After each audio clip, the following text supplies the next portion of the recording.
বাংলাদেশে প্রধান উপদেষ্টা দপ্তর এবং সেনাবাহিনীর মধ্যে দ্বন্দ্ব এবার প্রকাশ্যে। এর নেপথ্যে ঢাকার আন্তর্জাতিক অপরাধ ট্রাইব্যুনালে সেনাবাহিনীর বেশ কয়েকজন কর্মকর্তার বিরুদ্ধে সরাসরি মামলা দায়ের করা। গত বুধবারে আওয়ামী লীগের শাসনকালে সংগঠিত কয়েকটি গুম খুনের দুটি পৃথক মামলা দায়ের করা হয়েছে। আর এই মামলায় প্রাক্তন প্রধানমন্ত্রী শেখ হাসিনা সহ ৩০ জনের বিরুদ্ধে অভিযোগ দায়ের হয়েছে। এর মধ্যে রয়েছে শেখ হাসিনার প্রাক্তন পররাষ্ট্র বিষয়ক উপদেষ্টা অবসরপ্রাপ্ত মেজর জেনারেল তারিক আহমেদ সিদ্দিক। তেমনই রয়েছেন বাংলাদেশ সেনাবাহিনীর কয়েকজন অবসরপ্রাপ্ত এবং বর্তমান অফিসার, যা নিয়ে প্রবল ক্ষুব্ধ বাংলাদেশের সেনাপ্রধান জেনারেল ওয়াকারুজ্জামান সহ প্রায় সমস্ত সেনা আধিকারিক। যদিও এখনো কয়েকজন সেনাকর্তা রয়েছেন যারা চাইছেন এই বিরোধ আরো তীব্র হোক। 2022 সালের নভেম্বর থেকে 2024 সালের 12 আগস্ট পর্যন্ত সশস্ত্র বাহিনীর সামরিক গোয়েন্দা unit director general of forces ইন্টেলিজেন্সের ডিজি ছিলেন অবসরপ্রাপ্ত মেজর জেনারেল হামিদুল হক।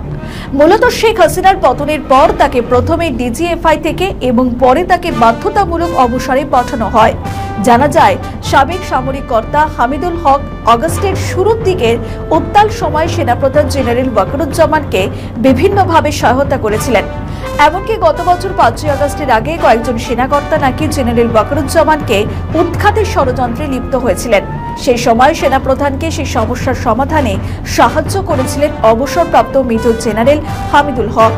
এছাড়া 5 আগস্টের আগে হাসিনা বিরোধী আন্দোলনে সাবেক যে সেনা কর্মকর্তারা সরব হয়েছিলেন তাদের বিরুদ্ধে যোগাযোগ ছিল হামিদুল হকের। আর সেই হামিদুল হক আবারও জেনারেল ওয়াকারের হয়ে ব্যাট ধরলেন। তিনি দাবি করলেন সেনাপ্রধানের ক্ষমতা খর্ব করা হচ্ছে। যে সেনাবাহিনীর উপর ভর করে এই সরকার প্রতিষ্ঠিত হলো, যে সেনাবাহিনী ঘুরে না দাঁড়ালে এই দেশ এখনো স্বাধীন হতো কিনা সন্দেহ। গৃহযুদ্ধ হয়তো চলতো, ইন্ডিয়ার প্ররোচনা, ইন্ডিয়াই যুদ্ধ শুরু করে দিত, দেশটাকে দখল করত। সে সেনাবাহিনীর অফিসারদেরকে বঞ্চিত রেখে ডক্টর ইউনূস সরকার সিভিল প্রশাসনের একদম নিম্নতম পদ থেকে সর্বোচ্চ পদ পর্যন্ত অসংখ্য প্রমোশন দিয়েছে, পদোন্নতি দিয়েছে, 4-5টা প্রমোশন দিয়ে তার নিজের প্রিন্সিপাল সেক্রেটারি বানিয়েছে, ক্যাবিনেট সেক্রেটারি বানিয়েছে। এমন কোনো সিভিল প্রশাসনের লোক নাই যে প্রমোশন পায় নাই, আর্থিক সহযোগিতা পায় নাই। এই বিগত 1 বছর 2 মাস 3 মাস হয়ে গেল। ডক্টর ইউনূস সম্পূর্ণ ষড়যন্ত্র কবলে পড়ে আর্মিকে ডিফেন্ড করার জন্য, সেনা প্রধানের ক্ষমতাটাকে খর্ব করার জন্য, তাকে আন্ডারমাইন করার জন্য 3 বাহিনী প্রধানকে তিনি ফাইল আটকে রেখেছেন। জানা যাচ্ছে, আন্তর্জাতিক অপরাধ ট্রাইব্যুনালে শেখ হাসিনা সহ 30 জনের বিরুদ্ধে এই নতুন দুটি মামলা দায়ের হওয়ার পরই সরাসরি সম্মুখ সমরে নেমে গিয়েছে অন্তর্বর্তীকালীন সরকার এবং বাংলাদেশ সেনাবাহিনী। জানা যাচ্ছে, বৃহস্পতিবারই বাংলাদেশ সেনাবাহিনীতে জেনারেল ওয়াকারের নেতৃত্বে 56 জন জেনারেল এবং আরও কয়েকজন শীর্ষ আধিকারিক জরুরি বৈঠকে বসেছিলেন। সেখানে আন্তর্জাতিক অপরাধ ট্রাইব্যুনাল কর্তৃক জারি করা গ্রেপ্তারি পরোয়ানা নিয়ে তীব্র প্রতিবাদ জানানো হয়েছে। জানা যাচ্ছে, ঘটনা দ্রুত অন্যদিকে মোড় নিচ্ছে। এমনকি প্রাক্তন সেনাপ্রধান ও সেনা কর্তাদের ডাকা হচ্ছে। এই বিষয়টি সম্পর্কে প্রধান উপদেষ্টার দৃষ্টি আকর্ষণ করে নিজের ফেসবুকে একাধিক পোস্ট দিয়েছেন প্রবাসী বাংলাদেশি অ্যাক্টিভিস্ট পিনাকি ভট্টাচার্য। যদিও পরিস্থিতি যেদিকে এগোচ্ছে তাতে মোহাম্মদ ইউনূস সরকারের কপালে দুঃখ নাচ্ছে বলেই মনে করছে ওয়াকিবহল মহল। এই বিষয়ে অবসরপ্রাপ্ত মেজর জেনারেল হামিদুল হক দাবি করেছেন, কেবলমাত্র সেনাবাহিনী নয়, হাসিনার আমলে দুর্নীতি অত্যাচারে জড়িত ছিলেন পুলিশ এবং প্রশাসনের বহু শীর্ষ কর্তায়।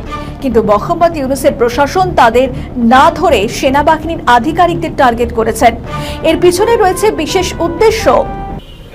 যারা ফ্যাসিস্ট হাসিনার সময় হাসিনার নির্দেশে অপকর্মগুলো করেছে, হত্যা করেছে, চুরি করেছে, রাষ্ট্রীয় অর্থ লুটপাট করেছে, এটা শুধু সেনাবাহিনীর কিছু অফিসার নয়, বাংলাদেশের প্রশাসনে যারা জড়িত আছে, আমলাতন্ত্র যারা চালায়, তাদের নাম কিন্তু কেউ বলে না। তারা যে আরো বেশি লুটপাট করেছে, তারা যে আরো অবৈধ কাজ অনেক বেশি করেছে। পুলিশ তো নির্মমতম ভূমিকা পালন করেছে তাদের অফিসাররা। এই তীরটা আর্মির দিকে ছুড়ে দিতে চায়, এটা একটা বিশেষ উদ্দেশ্য আছে। আর্মি তো তাদেরকে বাঁচাবে কেন? সেনাপ্রধান তাদেরকে বাঁচাবে কেন? যারা অন্যায় করছে, অবৈধ করছে, কাজ করেছে, হত্যাকাণ্ডের সাথে জড়িত, এটার দায়িত্ব ডক্টর ইউনূসের সরকারের। ডক্টর ইউনূস সরকারের দায়িত্ব তাদের বিরুদ্ধে কার্যক্রম গ্রহণ করা। সেনাপ্রধান কি করবেন? একজন জেনারেল তো জেনারেলের শাস্তি তো সেনাপ্রধান দিতে পারেন না।